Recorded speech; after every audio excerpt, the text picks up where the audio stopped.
Dear students, welcome to my YouTube channel. हमने पिछली video में एक्सरसाइज 5.3 का क्वेश्चन थर्ड का पार्ट थर्ड सॉल्व किया था। आज हम इस वीडियो में एक्सरसाइज 5.3 का क्वेश्चन थर्ड का पार्ट फोर्थ सॉल्व करेंगे। यह न्यू एनसीईआरटी बुक से लिया गया है।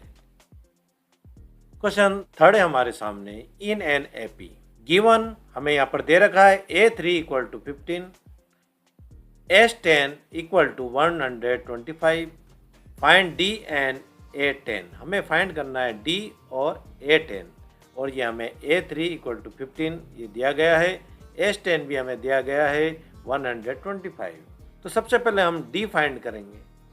D फाइंड करने के लिए हम क्या करेंगे कि ये जो A3 है, A3 को हम कैसे लिख सकते हैं? इसको हम इस तरह से लिख सकते हैं, A plus 2D equal to ये 15 है, ये 15 आ गया। ये कैसा आया मैं आपको बता देता हूँ। जो AP का फॉर्मूला हम यहाँ पर ले लेते हैं, AN equal to A plus N minus 1 और ये D। यहाँ पर A 3 दे रखा है, यहाँ 3 आ गया, इक्वल टू A एसिटिस प्लस N की वैल्यू हमें दे रखी है यहाँ पर 3, ये 3 हो गया, माइनस 1 और ये D equal to A plus 3 में से 1 हमने सेपरेट किया तो 2 आ गया, 2 को हमने D से मल्टीप्लाई करा गया तो 2D आ गया। तो हम A3 की जगह तो हम क्या लिख सकते हैं, A प्लस 2D। तो हमने यहाँ लिख लिया A3 की जगह A plus 2D equal to ये 15 हो गया। अब हम क्या करेंगे, 2D को राइट हैंड साइड भेज देंगे। A इक्वल टू 15, अब ये 2D को राइट हैंड साइड भेज देंगे। माइनस का हो जाएगा प्लस का है तो 2D, ये 2D, ये इक्वेशन फर्स्ट होगी। अब हम Sn का फॉर्मूला पुट कर लेते हैं।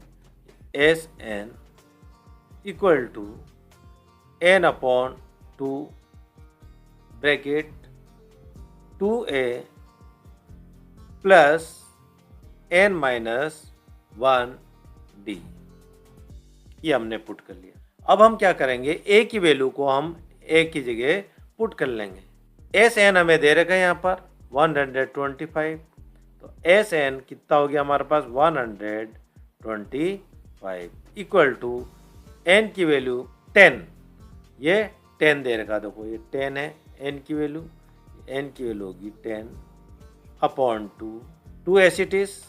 a की वैल्यू अभी हमने फाइंड करा था, ये इसकी जगह हम लिख लेते हैं a की value 15 minus 2D plus n की वैल्यू है हमारे पास 10, ये 10 माइनस 1 और ये D 125 इक्वल टू, अब हम क्या करेंगे, इसको कैंसिल कर लेंगे 2 से, 2 1 जा 2, 2 5 जा 10, अब यहाँ लिख लेंगे 5 ब्रैकेट, यहाँ ब्रैकेट लगा लेते हैं। 2 को 15 से मल्टीप्लाई करेंगे 30 हो गया, प्लस माइनस माइनस 2 को 2 से मल्टीप्लाई करा तो 2 2 जा 4 और ये D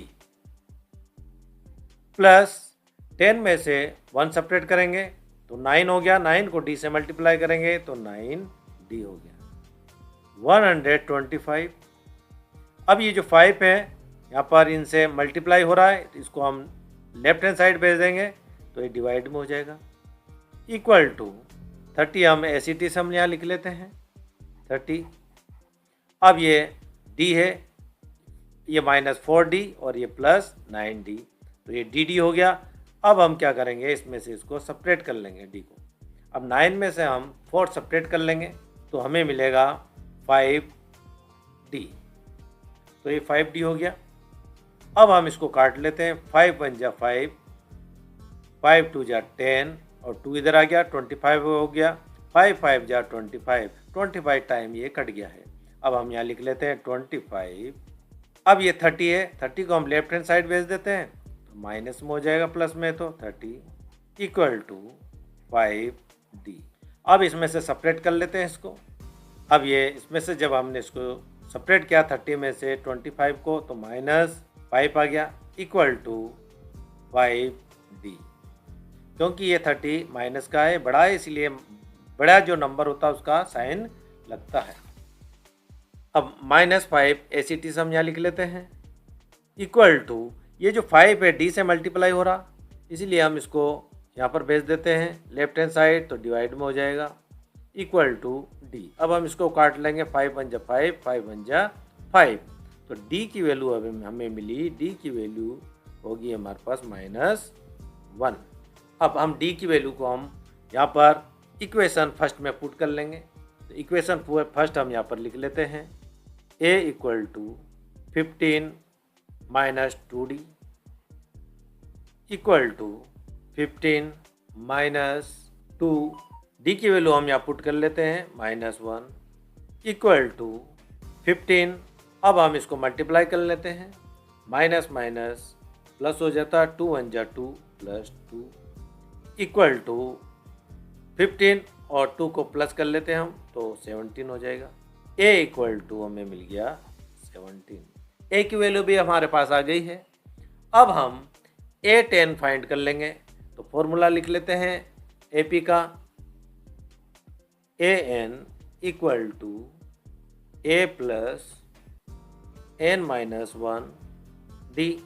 a एसिटिस n की वैल्यू है हमारे पास जो है वो है 10, ये 10 लिख लेते हैं यहाँ पर इक्वल टू a की वैल्यू अभी हमने फाइंड करा 17 प्लस n की वैल्यू है हमारे पास ये 10, यहाँ पर हम लिख लेते हैं 10 माइनस 1, d की वैल्यू हम पुट कर लेते हैं यहाँ पर, अभी हमने फाइंड करा था -1 इक्वल टू 17 प्लस 10 में से 1 सेपरेट करेंगे 9 हो गया, और ये -1 एसिटिस इक्वल टू 17 एसिटिस प्लस का है 9 और माइनस का 1 मल्टीप्लाई कर लेंगे, 9 बन जा 9 और प्लस माइनस माइनस, तो 9 आ गया इक्वल टू 17 में से 9 सेपरेट कर लेंगे, तो ये आ गया हमारे पास रिजल्ट 8। तो a10 का जो वैल्यू है वो आ गया हमारे पास 10। तो हमें a10 फाइंड करना था, जो टर्म है a10 की वो होगी 8, यही हमें फाइंड करना था। इसी के साथ क्वेश्चन थर्ड का 4th पार्ट कंप्लीट होता है। Thank you very much for watching.